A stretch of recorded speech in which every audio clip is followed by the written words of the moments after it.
Assalamualaikum warahmatullahi wabarakatuh. Bersama lagi dengan Agung Budiartati. Pada kesempatan ini saya akan berbagi tentang komponen portofolio guru berprestasi. Komponen portofolio adalah sekumpulan informasi individu yang merupakan catatan dan dokumentasi atas pencapaian prestasi seseorang dalam pendidikannya. Prestasi apakah yang dimaksud dalam hal ini?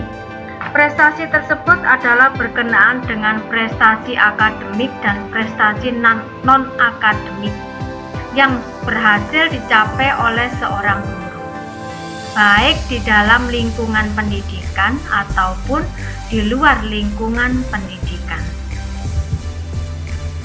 Selanjutnya, berkenaan dengan kompetensi pedagogik.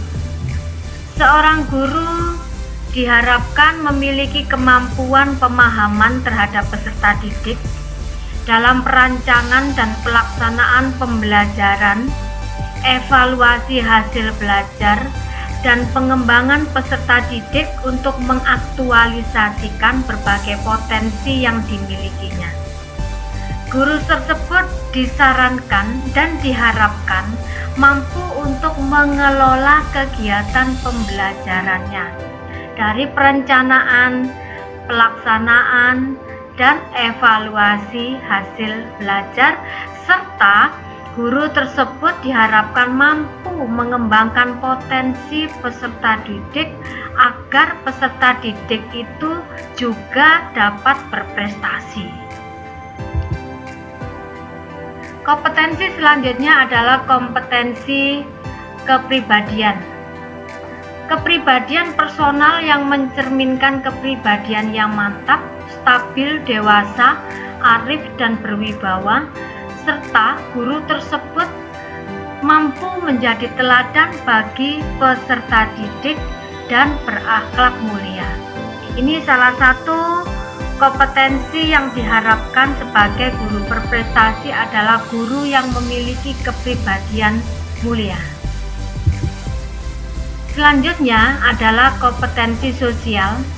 Kemampuan guru untuk berkomunikasi dan bergaul secara efektif, baik itu dengan peserta didik, tenaga kependidikan, orang tua, wali peserta didik, dan masyarakat sekitar. Kemampuan guru tersebut berkenaan dengan kemampuan bersosialisasi dengan lingkungan sekitar. Yang selanjutnya adalah kompetensi profesional. Kompetensi profesional berkenaan dengan penguasaan materi pembelajaran secara luas dan mendalam, yang mencakup penguasaan materi kurikulum mata pelajaran di sekolah dan substansi keilmuan yang menaungi materinya, serta menguasai struktur dan metodologi keilmuannya.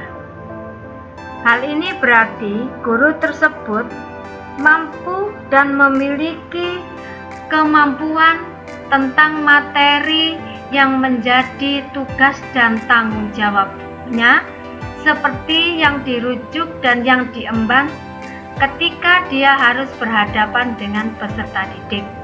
Sebagai contoh, kalau guru bahasa Indonesia, dia mampu menguasai materi keilmuan tentang bahasa Indonesia dan juga mampu menguasai konsep metodologi keilmuannya agar dapat diterima dan ditransfer ke peserta didik dengan baik. Nah, selanjutnya adalah komponen portofolio yang bagaimanakah yang harus dilengkapi oleh seorang guru yang akan berkompetisi dalam kegiatan guru berprestasi. Baiklah, untuk komponen portofolio yang pertama adalah tentang kualifikasi akademik. Kualifikasi akademik ini teman-teman bisa menuliskan teman-teman lulusan dari S1, S2 atau yang lain Silakan dituliskan sesuai dengan kolom-kolom yang sudah tersedia, berasal dari perguruan tinggi mana, fakultas, jurusan, dan tahun lulusnya. Ketika berbicara tentang skor, maka akan ada perbedaan jika teman-teman berasal dari sarjana kependidikan atau non-kependidikan, sarjana kependidikan yang sesuai mata pelajaran ataupun yang tidak sesuai dengan mata pelajaran. Ada skor yang sudah ditentukan. Skornya berdendang dari 110 sampai 150. Selanjutnya yang untuk S2. Untuk S2 pun juga demikian. Ketika dia sesuai dengan mata pelajarannya dan merupakan sarjana pendidikan, skornya dengan tertinggi 175 dan yang terendah adalah non-kependidikan dan tidak sesuai dengan mata pelajaran dari rumpun mata pelajaran, skor 130. Selanjutnya berkenaan dengan komponen pendidikan dan pelatihan. Yang dicantumkan di sini adalah ketika teman-teman mengikuti diklat. Diklat yang dilaksanakan beberapa hari dengan waktu beberapa jam, yang diselenggarakan baik tingkat kota, tingkat provinsi, maupun tingkat nasional.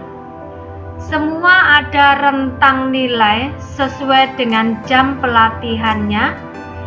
Ada di situ dikatakan diklat yang relevan dengan mata pelajaran yang diampu atau dunia pendidikan, atau ada diklat yang kurang relevan. Masing-masing sudah ada skor yang telah ditentukan. Selanjutnya komponen pengalaman mengajar. Teman-teman cantumkan di mana ketika itu teman-teman melaksanakan kegiatan sebagai guru. Di SMP mana, tidak harus satu sekolah. Ketika teman-teman memiliki riwayat mengajar di SMP A, B, C, silakan ditulis. Karena ini berkenaan dengan lamanya teman-teman ketika melakukan kegiatan mengajar. Dengan skor tertinggi adalah ketika masa tugas teman-teman lebih dari 31 tahun, skor 220, dan yang terendah 4 tahun dengan skor 70. Selanjutnya ada perencanaan pembelajaran. Perencanaan pembelajaran ini silakan teman-teman isi 1 semester 1 RPP dengan tema atau materi yang berbeda. Ini pun juga ada penskoran, masing-masing aspek dinilai berkenaan dengan RPP-nya tentang perumusan tujuan, pemilihan materi, organisasi materi, pemilihan sumber media pembelajaran, kelengkapan skenario, sampai terakhir dengan penilaian pembelajaran. Masing-masing ketika nilainya maksimal adalah masing-masing 5 skornya. Selanjutnya adalah pelaksanaan pembelajaran. Pelaksanaan pembelajaran ini dinilai oleh kepala sekolah atau guru yang ditunjuk oleh kepala sekolah. Penilaian pelaksanaan pembelajaran dilaksanakan dan disampaikan secara tertutup dalam amplop yang nanti akan dijilid bersama dengan portofolio yang lain. Begitu juga dengan pelaksanaan kinerja dari atasan dan pengawas. Kepala sekolah akan menilai. Begitu juga dengan pengawas dengan format-format yang sudah disediakan. Itu berkenaan dengan aspek ketaatan, tanggung jawab, kejujuran, kedisiplinan, keteladanan, etos kerja, inovasi dan kreativitas, kemampuan kritik dan saran, kemampuan berkomunikasi, kemampuan bekerja sama. Selanjutnya adalah lomba dan karya akademik. Lomba dan karya akademik yang dimaksud adalah beberapa lomba yang diikuti oleh teman-teman, mulai dari lomba tingkat kota, provinsi, nasional, atau internasional. Silakan ditulis datanya di sini. Ketika nanti ada bukti juara lomba karya akademik yang relevan dengan mata pelajaran tingkat internasional 60 dan yang terendah tingkat kecamatan 10. Begitu juga dengan beberapa karya akademik yang lain, ada skor yang sesuai. Sekarang tentang sertifikat keahlian atau keterampilan. Teman-teman memiliki keahlian apa? Ketika itu harus dibuktikan dengan sertifikat pendukung. Sertifikat pendukung memiliki skor yang berbeda ketika dilaksanakan tingkat kota, provinsi, nasional maupun internasional.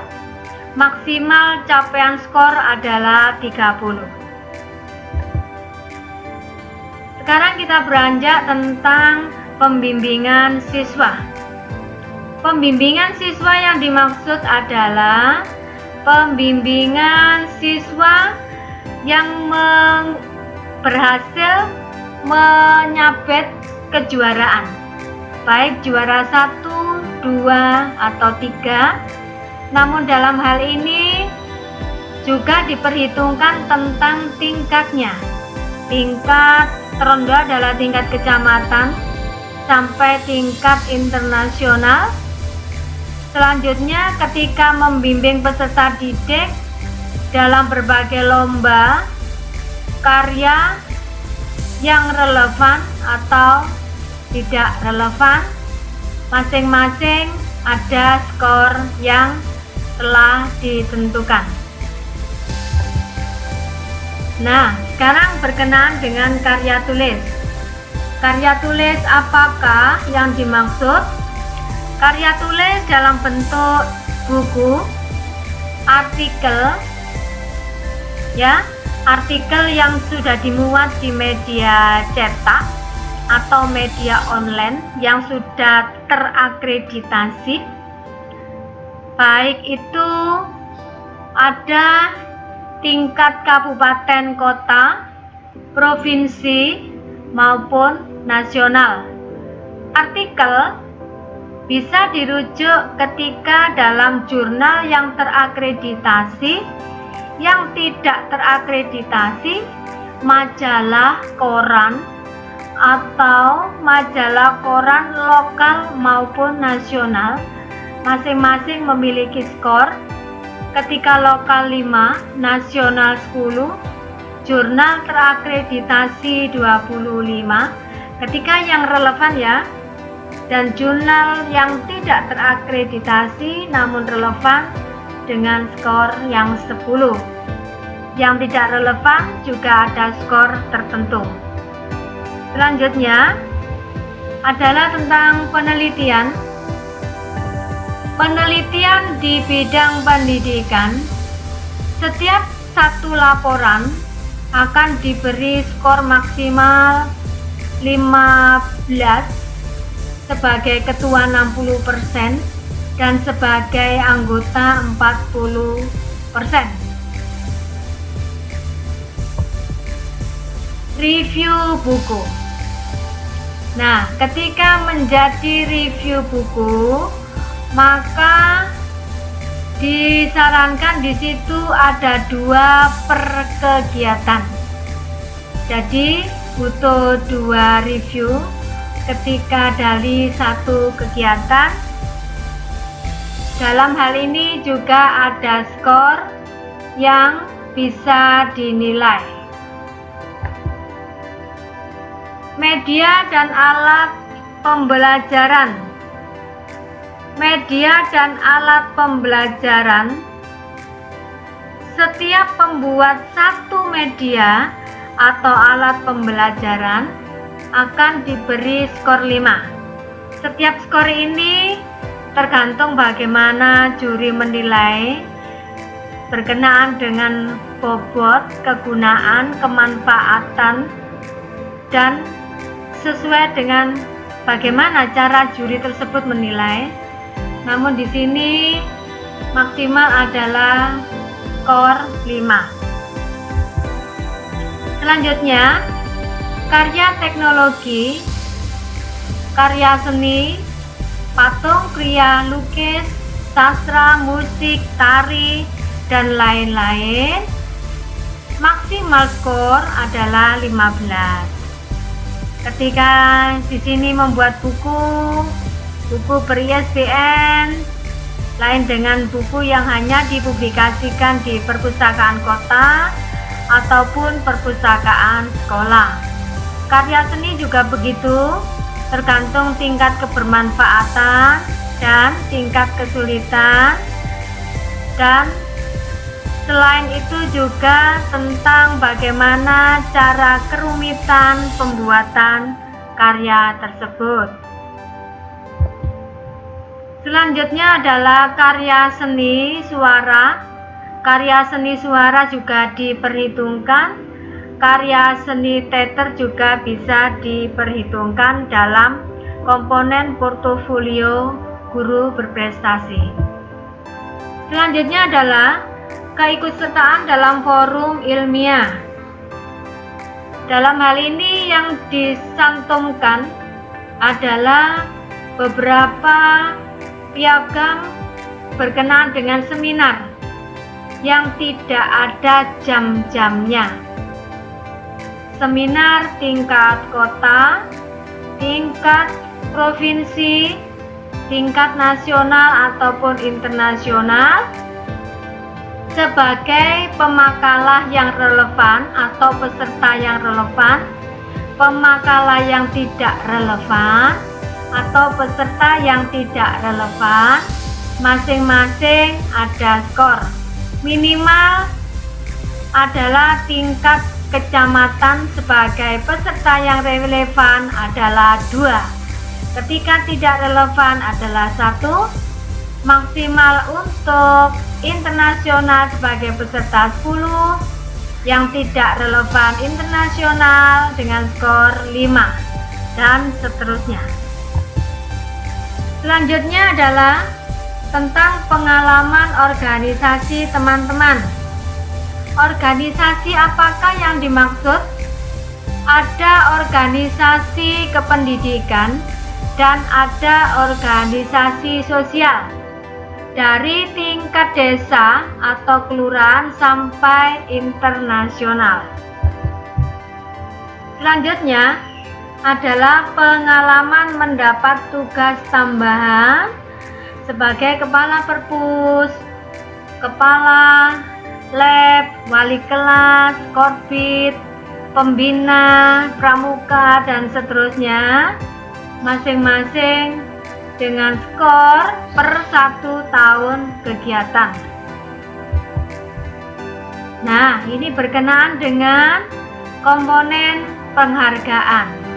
Penghargaan yang bagaimana yang dimaksud? Penghargaan tersebut adalah dari tingkat kelurahan atau satuan pendidikan sampai tingkat internasional.